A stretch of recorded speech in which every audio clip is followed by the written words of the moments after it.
ಸ್ಫಟಿಕ, ಇದನ್ನು ತುಂಬ ಹೆಸರುಗಳಲ್ಲಿ ಕರೀತಾರೆ. ಮುಳ್ಳುಜಾಜಿ ಅಂತ ಹೇಳ್ತಾರೆ. ನಮ್ಮ ಸೈಡ್ ಇದನ್ನು ಗೊರಟೆ ಹೂವು ಅಂತ ಹೇಳ್ತಾರೆ. ಈ ಸ್ಫಟಿಕದ ಹೂವಲ್ಲಿ ಯಾವುದೇ ಸುಗಂಧ ಇರಲ್ಲ, ಆದರೂ ಅದು ನೋಡೋಕ್ಕೆ ಎಷ್ಟು ಚೆನ್ನಾಗಿರುತ್ತೆ ಅಂತಂದರೆ ಎಲ್ಲರನ್ನೂ ಅಟ್ರ್ಯಾಕ್ಟ್ ಮಾಡುತ್ತೆ. ಈ ಸ್ಫಟಿಕ ಹೂವಿನ ಗಿಡ 2 ಮೀಟ್ರಷ್ಟು ಉದ್ದ ಬೆಳೆಯುತ್ತೆ. ನೋಡೋಕ್ಕೆ ಇದು ಕನಕಾಂಬರ ಹೂವಿನ ಗಿಡನೇ ಹೋಲುತ್ತೆ. ಇದು ಮಳೆಗಾಲ ಮುಗಿಯೋ ಟೈಮಲ್ಲಿ ಸೆಪ್ಟೆಂಬರಿಂದ ಹೂ ಬಿಡೋಕ್ಕೆ ಶುರುವಾಗುತ್ತೆ. ಒಂದು ಸಲ ಹೂ ಬಿಡೋಕ್ಕೆ ಶುರುವಾದರೆ ಪ್ರತಿದಿನ ಇದ್ರದ್ದು ಹೂ ಸಿಗ್ತಾನೆ ಇರುತ್ತೆ. ಈ ಸ್ಫಟಿಕನ ಹೂವನ್ನ ಕಟ್ಟೋಕ್ಕಾಗಲ್ಲ. ಹಿಂದಿನ ಸಂಜೆನೇ ನಾವು ಮೊಗ್ಗನ್ನ ಬಿಡಿಸ್ಕೊಂಡು ಕಟ್ಟಿದರೆ ಬೆಳಗ್ಗೆ ಅಷ್ಟೊತ್ತಿಗೆ ಹೂವು ತುಂಬ ಚೆನ್ನಾಗಿ ಅರಳಿರುತ್ತೆ. ಸ್ಫಟಿಕದಲ್ಲಿ ಈ ಪರ್ಪಲ್ ಕಲರ್ ಮತ್ತು ವೈಟ್ ಕಲರ್ ಎರಡು ತುಂಬ ಪಾಪ್ಯುಲರ್ ಆಗಿರೋಂಥ ಕಲರು. ಹೆಚ್ಚಾಗಿ ಎಲ್ಲ ಕಡೆ ನೋಡೋಕ್ಕೆ ಸಿಗುತ್ತೆ ನಿಮಗೆ. ಒಂದು ಸೀಸನ್ನಲ್ಲಿ ಫುಲ್ ಹೂವೆಲ್ಲ ಅರಳಿ ಹೋದ್ಮೇಲೆ ಈ ರೀತಿ ಆಗುತ್ತೆ. ಗಿಡ ಒಣಗ್ತಾ ಇರುತ್ತೆ. ಅದನ್ನು ನಾವು ಕಟ್ಟಿಂಗ್ ಮಾಡಿದರೆ ನೆಕ್ಸ್ಟ್ ಸೀಸನ್ಗೆ ಮತ್ತೆ ಅದರಲ್ಲಿ ಹೂ ಬರುತ್ತೆ. ಈ ಒಣಗಿರೋ ಹೂ ಕಾಣಿಸ್ತಾ ಇದೆಯಲ್ಲ, ಅದರೊಳಗೆ ಸೀಡ್ಸ್ ಇರುತ್ತೆ. ಬೇಕು ಅನ್ನೋರು ಅದನ್ನು ಕಲೆಕ್ಟ್ ಮಾಡಿಬಿಟ್ಟು ತೆಗೆದಿಟ್ಕೋಬೋದು. ಬೇಡ ಅಂದರೆ ಆ ಗಿಡನ ಪೂರ್ತಿ ಪ್ರೂನಿಂಗ್ ಮಾಡಿಬಿಟ್ಟು ಹಾಗೆ ಬಿಟ್ಟರೆ ನೆಕ್ಸ್ಟ್ ಮಳೆಗಾಲ ಬರುತ್ತಲ್ಲ, ಆವಾಗ ಹೊಸ ಚಿಗುರು ಬಂದು ಪುನಃ ಹೂ ಬಿಡೋಕ್ಕೆ ಶುರುವಾಗುತ್ತೆ. ಈ ಒಣಗಿರೋ ಹೂವೊಳಗೆ ಈ ರೀತಿ ಸೀಡ್ಸ್ ಇರುತ್ತೆ. ಈ ಗಿಡಕ್ಕೆ ಯಾವಾಗಲೂ ಗೊಬ್ಬರ ಕೊಟ್ಟು ಜಾಸ್ತಿ ಕೇರ್ ತೊಗೋಬೇಕಾಗಿಲ್ಲ. ನಾವು ಗಿಡ ನೆಡಬೇಕಾದ್ರೆ ಒಂದು ಸಲ ಕೊಟ್ಟರೆ ಸಾಕು, ಅಷ್ಟೇ ಸಾಕಾಗತ್ತೆ. ನಾವು ಈ ಹೂವನ್ನ ಕುಯ್ಬೇಕಾದ್ರೆ ಅದ್ರದ್ದು ಮುಳ್ಳುಗಳು ಸಣ್ಣದಾಗಿ ಚುಚ್ತಾ ಇರುತ್ತೆ ಕೈಗೆ. ಹಾಗಾಗಿ ಇದನ್ನು ಮುಳ್ಳುಜಾಜಿ ಅಂತ ಕೂಡ ಕರೀತಾರೆ. ಪ್ರತಿದಿನ ಹೂ ಕಟ್ಟೋಕ್ಕೆ ಇಷ್ಟಪಡೋರು ಇದನ್ನು ಪಾಟಲ್ಲಿ ಕೂಡ ಹಾಕೋಬೋದು. ದೊಡ್ಡ ಪಾಟಲ್ಲಿ ಹಾಕೋಬೇಕಾಗತ್ತೆ. 12 ಇಂಚಿನ ಪಾಟಿಗಿಂತ ದೊಡ್ಡ ಪಾಟಲ್ಲಿ ಹಾಕೋಬೇಕು. ಇದೊಂದು ಶ್ರಬ್ಸ್ ಆಗಿರೋದ್ರಿಂದ ತುಂಬ ಅಗಲವಾಗಿ ಹರಡ್ಕೊಂಡು ಬುಷಿಯಾಗಿ ಬರುತ್ತೆ. ಈ ಸ್ಫಟಿಕ ಹೂವು ಆಗಸ್ಟಲ್ಲಿ ಹೂ ಬಿಡೋಕ್ಕೆ ಸ್ಟಾರ್ಟ್ ಆದರೆ ಡಿಸೆಂಬರ್ ತನಕ ಹೂ ಬರ್ತಾ ಇರುತ್ತೆ.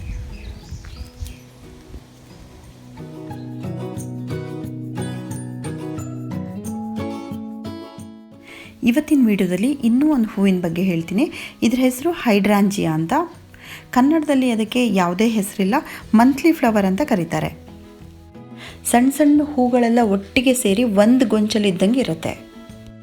ಈ ಹೂವಿನ ಒಂದು ವಿಶೇಷತೆ ಏನು ಅಂತಂದರೆ ಮಣ್ಣಿನ pH ಲೆವೆಲ್ ಮೇಲೆ ಇದು ತನ್ನ ಹೂವಿನ ಕಲರ್ಸ್ನ ಚೇಂಜ್ ಮಾಡ್ಕೊಳ್ತಾ ಇರತ್ತೆ.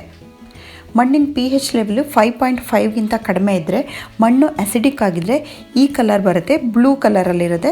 5.5ಗಿಂತ 6.5 ಮಧ್ಯದಲ್ಲಿದ್ದರೆ ಹೂಗಳು ಪರ್ಪಲ್ ಕಲರ್ ಆಗಿರುತ್ತೆ. ಮಣ್ಣಿನ pH ಲೆವೆಲು 6.5ಗಿಂತ ಜಾಸ್ತಿ ಇದ್ದರೆ ಅಂಥ ಮಣ್ಣಲ್ಲಿ ಇದು ಪಿಂಕ್ ಕಲರಲ್ಲಿ ಬರುತ್ತೆ. ಈ ಗಿಡ ಬಿಸಿಲು ಮತ್ತು ನೆರಳು ಎರಡೂ ಕಡೆ ಚೆನ್ನಾಗಿ ಬರುತ್ತೆ. ವಿಂಟರ್ ಸೀಸನಲ್ಲಿ ಜಾಸ್ತಿ ಹೂ ಬಿಡುತ್ತೆ. ಟೆಂಪ್ರೇಚರ್ ತುಂಬ ಜಾಸ್ತಿ ಆಗ್ತಾ ಹೋದಂಗೆ ಹೂ ಬಿಡೋದು ಕಡಿಮೆ ಆಗ್ತಾ ಹೋಗುತ್ತೆ. ಅಂದರೆ ಮಾರ್ಚಿಂದ ಹೂಗಳು ಕಡಿಮೆ ಆಗುತ್ತೆ. ಆದರೆ ಹಿಲ್ ಸ್ಟೇಷನ್ಗಳಲ್ಲಿ ಏಪ್ರಿಲ್ ತನಕನೂ ಹೂ ಬಿಡ್ತಾ ಇರುತ್ತೆ.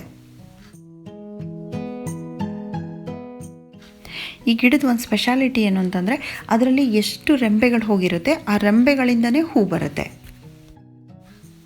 ಇವಾಗ ನಾನು ತೋರಿಸ್ತಾ ಇದ್ದೀನಲ್ಲ ಎಷ್ಟು ರೆಂಬೆಗಳು ಹೊರಟಿದೆ, ಎಲ್ಲ ರೆಂಬೆಗಳಲ್ಲೂ ಒಂದೊಂದು ಹೂ ಬಿಟ್ಟಿದೆ. ಈ ಗಿಡನ ಕಟ್ಟಿಂಗಿಂದ ಬೆಳಿಬೋದು. ಇವಾಗ ಕಾಣಿಸ್ತಾ ಇದೆಯಲ್ಲ, ಇದನ್ನು ಇವಾಗ ನಾವು ಕಟ್ ಮಾಡಿಬಿಟ್ಟು ಪಾಟಲ್ಲಿ ಕೂಡ ನೆಡ್ಬೋದು, ನೆಲದ ಮೇಲೆ ಕೂಡ ನೆಡ್ಬೋದು. ಈ ಗಿಡ ತುಂಬ ದೊಡ್ಡದಾಗಿ ಬೆಳೆಯುತ್ತೆ. ಇದ್ರ ಎಲೆಗಳೇ ತುಂಬ ಅಗಲ ಇರುತ್ತೆ. ಇದನ್ನು ಪಾಟಲ್ಲಿ ನೆಟ್ಟರೆ ವರ್ಷಕ್ಕೊಂದ್ಸಲ ನೀವು ರೀಪಾಟ್ ಮಾಡಬೇಕಾಗತ್ತೆ. ಹೂವಿನ ಸೀಸನ್ ಪೂರ್ತಿ ಮುಗಿದ್ಮೇಲೆ ಇದನ್ನು ಫುಲ್ ಕಟ್ಟಿಂಗ್ ಮಾಡಿಬಿಟ್ಟು ಹಾಗೆ ಬಿಡ್ಬೋದು. ಇದು ಲಾಸ್ಟ್ ಟೈಮ್ ಕಟ್ಟಿಂಗ್ ಮಾಡಿರೋದು.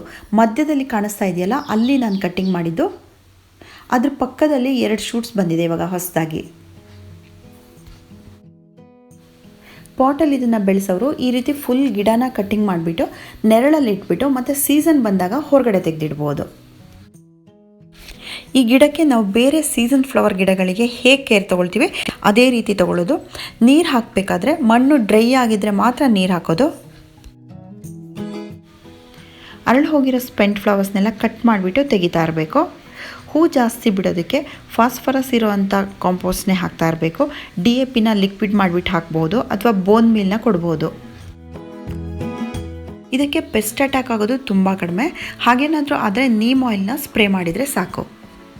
ಈ ಗಿಡ ತುಂಬ ದೊಡ್ಡದಾಗಿ ಬೆಳೆಯೋದ್ರಿಂದ ನೀವು ಪಾಟಲ್ಲಿ ಬೆಳೆಯೋರು ಆದಷ್ಟು ದೊಡ್ಡ ಪಾಟಲ್ಲೇ ಬೆಳಿಬೇಕು. ಸೊ ಫ್ರೆಂಡ್ಸ್, ಈ ಹೈಡ್ರಾಂಜಿಯಾ ಹೂವಿನ ಗಿಡ ನಿಮ್ಗೆ ಇಷ್ಟ ಆಗಿರಬೇಕಲ್ವಾ? Thank you for watching.